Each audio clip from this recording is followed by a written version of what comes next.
For a while now, there has been a certain ominous shadow cast across this channel. You see, as a YouTuber, I'm generally known for 4 things: my long, in-depth videos, my love of all things shonen, my utterly flawless spelling, and my absolutely perfect pronunciation of the Japanese language. And the problem with those former 2 is that at some points it means that I need to do a video on the series One Piece. Which is fine, I like One Piece quite a lot, in fact. But the issue comes from how insanely long the series is, currently residing at its 833rd chapter, and the staggering breadth of its world, which, according to the One Piece wiki, has currently 866 named characters. I know because I counted and it took a long time. So how does one talk about such a massive series like One Piece? Well, the answer that I've come to, at least, is the same way that one devours a whale.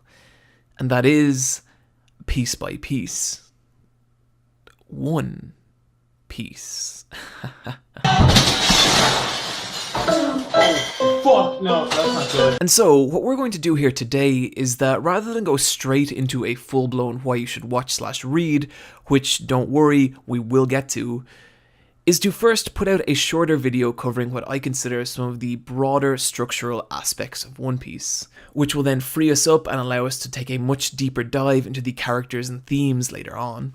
So with this in mind, my friends, please sit back, relax, and consider this an entree with the main course still to come. And let's discuss the appeal of One Piece. Where to start? I first encountered One Piece in 2006 on the UK television version of Toonami, and unbeknownst to me at the time, what I was watching was the infamous 4Kids dub, which would become well known over time for its questionable translation and excessive amounts of censorship. And even despite these factors, I really came to enjoy the adventures of Nami, Zoro, and of course Luffy. The series had a unique playfulness to it that made it stand out from other more stoic series I'd seen up until this point, like Bleach and Dragon Ball Z. And even in the show's more dramatic moments, there was always a tremendous amount of fun to be had. Of course, as I watched the imaginative pirate adventure on my parents' old TV, what I was completely unaware of was what a world-shattering phenomenon I was actually dealing with. That revelation would only strike me several years later, when, on a trip to Japan, it became obvious what a massive deal One Piece actually was. Around every corner in every shop seemed to lie another new piece of Straw Hat Pirate merchandise. Luffy and his ragtag crew were everywhere on everything. One Piece branded bread, One Piece bath salts, even entire One Piece branded shops. It was incredible to see how what I thought was a simple show about pirates utterly dominate the mass consciousness of a single country. The closest thing I could liken it to was the Simpsons mania of early 90s America. This was, of course, before I started looking into things like global sales figures and weekly shonen rankings, and if I had, I would have known things like the fact that One Piece has sold over 400 million units worldwide, making it the 3rd biggest selling comic in existence, recently beating out Spider-Man for the number 3 spot, leaving only Batman and Superman ahead of it. And even then, in 2016, Batman sold 1,859,956 units, and Superman sold 828,069 units. And you could even roughly double the sales of both series by taking into account all their offshoot titles. And it still wouldn't even come close to the 12 million in sales that One Piece sold that same year. And where things really start to get crazy is that if these trends were to continue and One Piece were to run for another decade, it would nearly certainly surpass Batman in lifetime global sales. And if it were to run for another 2 decades, which for Oda's sake I hope doesn't happen, it would surpass even Superman, becoming the biggest selling comic in existence. Now, I'm not saying I think this will happen, but it's a hell of a thing to consider. And so, how has a series about a pirate boy made of rubber managed to capture the hearts and minds of so many people worldwide? Well, to put it simply, the primary appeal of One Piece is the simple premise of adventure. And yes, that is also the core concept of countless other shonen series, but nothing really captures the same sense of scale and exploration as the world of pirates. Our hero on this voyage is the energetic young pirate, Monkey D. Luffy. Luffy is a simple character with a simple goal, to find the mysterious treasure only known as One Piece, and in doing so, become king of the pirates. This was Luffy's primary motivator from chapter 1 and remains so in chapter 834. And this keeps Luffy's journey along the one distinct path, which is a concept surprisingly unique to One Piece. In most other shonen series, our heroes will go on several different large adventures throughout the course of its run, and these are what make up the arcs. But in One Piece's case, it's always the same journey along the same path, to the point that you can actually chart Luffy's route out on a physical map, and the sub-arcs come from the various different islands or landmasses the crew encounters along the way. This works particularly well as it makes the core story of One Piece very easy to understand, while also allowing for a massive amount of variety in the series sub-arcs. Some can be very simple, like the Baratie arc, in which the Straw Hats visit a famous sailing restaurant in order to recruit a chef. Or very complicated like the Dressrosa arc, in which the crew must untangle a web of political intrigue and face down a vicious and tyrannical false king. And because of how the arcs are structured, with literal massive quantities of ocean between them, there's no real limit to the kind of stories One Piece can tell. They start off fairly villain of the week-esque, with most enemies being rival pirate captains, but as we move on, we see the Straw Hats embroiled in government conspiracies, abducted by massive haunted ghost ships, springing jailbreaks, and even being at the centre of large-scale global conflicts. And throughout the entire adventure, there's this real genuine sense of time and progress. When Luffy sets out on his journey from Fuchsia Village, he has little more to his name than a wooden dinghy and his straw hat.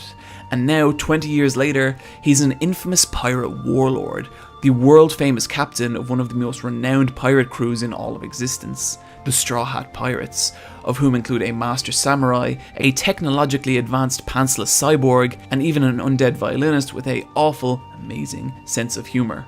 One of the core joys of One Piece is watching Luffy slowly ascend in status and build his crew as each new battle propels him closer to his dream while also increasing his notoriety worldwide. It's not ever a story you could accuse of moving quickly, but it is always moving, and I think it's only when you look back that you see how far Luffy and his crew have actually come. Of course, the success of an adventure series is largely dependent on the world the adventure takes place in, and this is another area where the series shines. One Piece's world, to put it simply, is the largest, most intricately detailed and well thought out of any of the long-running shonen series, which may not be obvious from the offbeat cartoonish designs of Oda's artwork, but make no mistake, this is a world of layers with its own government, economy, cultural and racial divides, with many, many different factions, all of whom have their own philosophies and motivations. While Luffy and his crew are often at the centre or at least involved in large-scale global incidents, the world also progresses entirely separate to them. Major plot incidents completely separate from the Straw Hats are common, and when they do occur, they reverberate throughout the world on such a scale that it drastically affects the lives of every character in it, such as Porticus D. Ace's showdown with Blackbeard that resulted in the Great Summit War. It always feels like there's a larger picture in One Piece, and depending on the global political climate of the time, Luffy and the Straw Hats' allies and enemies can switch from arc to arc, giving the world this intriguing, ever-changing dynamic. And so One Piece's world succeeds on a grand scale, but what may be even more impressive is the characters that Oda has filled it with. What at first can seem like a cartoonish gag character can, through Oda's storytelling, become a portrait of life at its cruelest and most tragic. And this information is often delivered through weighty flashback stories, in which we're taken through the key moments of a character's life. And while a badly used flashback can utterly kill the momentum of a series, Oda uses them in such a way to give his characters weight, grounding, and motivation that otherwise just wouldn't be possible. Like, seriously, you see this dumb-looking idiot in a diaper? This is Senor Pink, and this guy has a backstory that is absolutely heartbreaking, and upon hearing it, it completely changes everything about how you see him. Moving swiftly along, actually no, wait, no. I know some of you out there don't believe me, so we're gonna prove it. Let's do this. Senor Pink started out his adult life as a member of the brutal Don Quixote crime family, where his days were frequently filled with criminal activity and brutal violence. Until one day, in the pouring rain, he met a woman who he immediately fell in love with. They got married, had a child, and for a while at least, everything was perfect. Except that Pink was still involved in the Don Quixote family, which he hid from his wife for fear that she might leave him. One day he's called away on a secret mission and disappears for an entire week, and upon returning, discovers that the day he left, his precious son had passed away, and now his wife, furious and heartbroken, demands an explanation, and he tells her everything, at which point she demands he stay away from her, rushes from the home in the pouring rain, before getting into an accident that leaves her in a vegetative state. Pink, devastated by the events, visits her every day in hospital, until one day, on a whim, puts on a bonnet reminiscent of their son in an attempt to entertain her, and miraculously, she cracks a small, delicate smile. And so, for the sake of seeing his wife smile, he continues to dress more and more elaborately, even enduring the ridicule of everyone around him. Years later, his wife too has passed, but he still dresses this way out of remembrance for her and of his beloved son. And so, one of the silliest looking characters in One Piece actually has legitimate character motivation for dressing this way. And in justifying this, he becomes an actual grounded, tangible character. What really gets me here is that this is one tiny, inconsequential character in One Piece's world. And yet still, Oda manages to imbue him with a sense of depth and grounding many writers fail to give even their main protagonists. And that's to say nothing of the amazing job Oda's done in establishing the main major heroes and villains of One Piece's story. Having so many characters with such fleshed out histories and motivation is the primary factor that makes One Piece's worlds feel so vivid and alive, and makes each individual character feel like a true story in their own right. The last thing I'd like to talk about with One Piece is also one of its least tangible elements, and that is the creativity and imagination that's gone into it. There's always a sense that when reading One Piece, Oda himself is enjoying the world and characters more than anyone. It can be seen in the new and creative ways Luffy uses his at first seemingly limited power. It can be seen in the bizarre visual design of many of the world's inhabitants and the camaraderie that takes place between the Straw Hats, and even in the ever-evolving unique structure of Oda's story arcs. He always seems like an author not striving to hit a deadline, but an artist creating a world and story distinctly of his own vision. This is something we're going to dig a lot deeper into in a future video, but for now, just trust me, simply no one writes a story like Eiichiro Oda. So with all that in mind, where should you start? Well, the obvious answer is page 1, chapter 1. The manga is for the most part a fantastic read, but I understand people's reluctance to get into it given its insane length. And the anime comes with many of its own issues too, such as a weak production run and masses of filler. But if you're curious to know if One Piece really is for you or not, or even if you just want to dip your toe in, allow me to present a different option, and that is the fantastic One Piece Movie 6, Baron Omatsuri and the Secret Islands. Directed by Mamoru Hosoda of the Digimon movie The Girl Who Leapt Through Time and Summer Wars, the movie encapsulates, in a digestible 90 minutes, everything that makes One Piece as a series so much fun, on top of having some absolutely gorgeous animation and character designs, and one of the darkest and hardest right turns I've seen in any film for a while. It requires basically no prior knowledge of One Piece or its world to enjoy, and I think even if you have zero interest in One Piece, seeing one of Japan's most talented directors put his own unique spin on the world of pirates is absolutely worth checking out. Guys, that's going to do it for my intro into One Piece, and there is still a ton more we need to talk about. The characters, their themes, Oda's unique visual aesthetic, and what cursed fruit he ate in order to actually be able to constantly produce a manga of such quality.